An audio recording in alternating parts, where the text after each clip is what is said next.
تفسیر القرآن آج کا سبق سورۃ النور آیت نمبر 31۔ اعوذ باللہ من الشیطان الرجیم، بسم اللہ الرحمن الرحیم۔ وَقُلْ لِلْمُؤْمِنَاتِ يَغْضُضْنَ مِنْ أَبْصَارِهِنَّ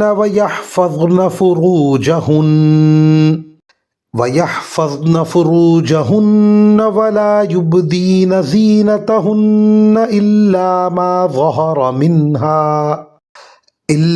مَا ظَهَرَ مِنْهَا وَلْيَضْرِبْنَ بِخُمُرِهِنَّ عَلَى جُيُوبِهِنَّ وَلَا يُبْدِينَ زِينَتَهُنَّ إِلَّا لِبُعُولَتِهِنَّ أَوْ آبَائِهِنَّ أَوْ آبَاءِ بُعُولَتِهِنَّ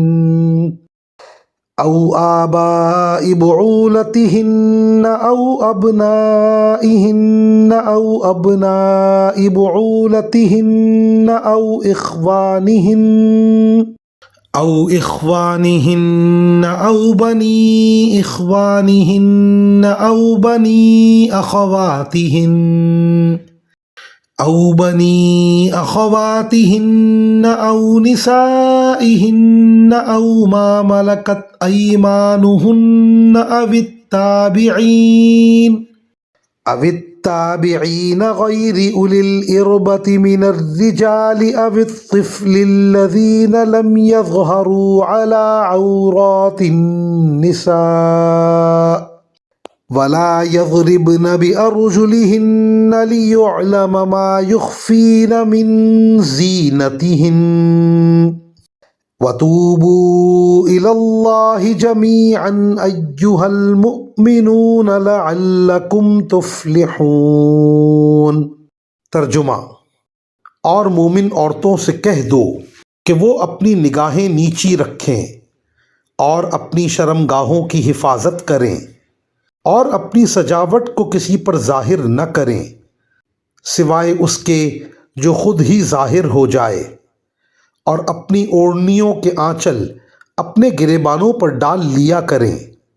اور اپنی سجاوٹ اور کسی پر ظاہر نہ کریں سوائے اپنے شوہروں کے یا اپنے باپ یا اپنے شوہروں کے باپ کے یا اپنے بیٹوں یا اپنے شوہروں کے بیٹوں کے یا اپنے بھائیوں یا اپنے بھائیوں کے بیٹوں یا اپنی بہنوں کے بیٹوں یا اپنی عورتوں کے یا ان کے جو اپنے ہاتھوں کی ملکیت میں ہیں، یا ان خدمت گزاروں کے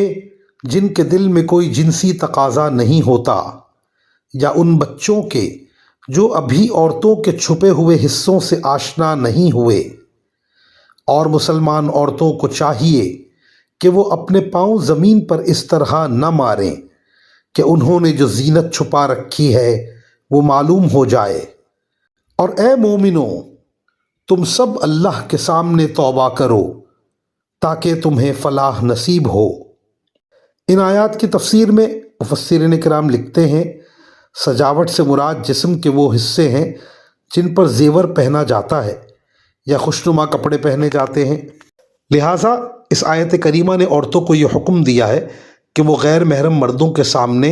اپنا پورا جسم کسی ایسی چادر یا برقعے سے چھپائیں جو ان کے سجاوٹ کے مقامات کو چھپا لے۔ البتہ ان مقامات میں سے کوئی حصہ کام کاج کے دوران بے اختیار کھل جائے یا کسی ضرورت کی وجہ سے کھولنا پڑے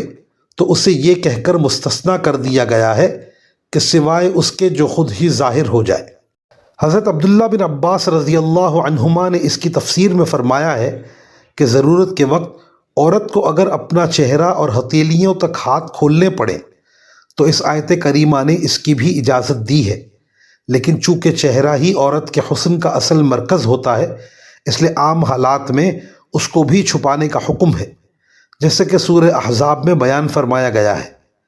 البتہ صرف ضرورت کے موقع پر اسے کھولنے کی اجازت ہے،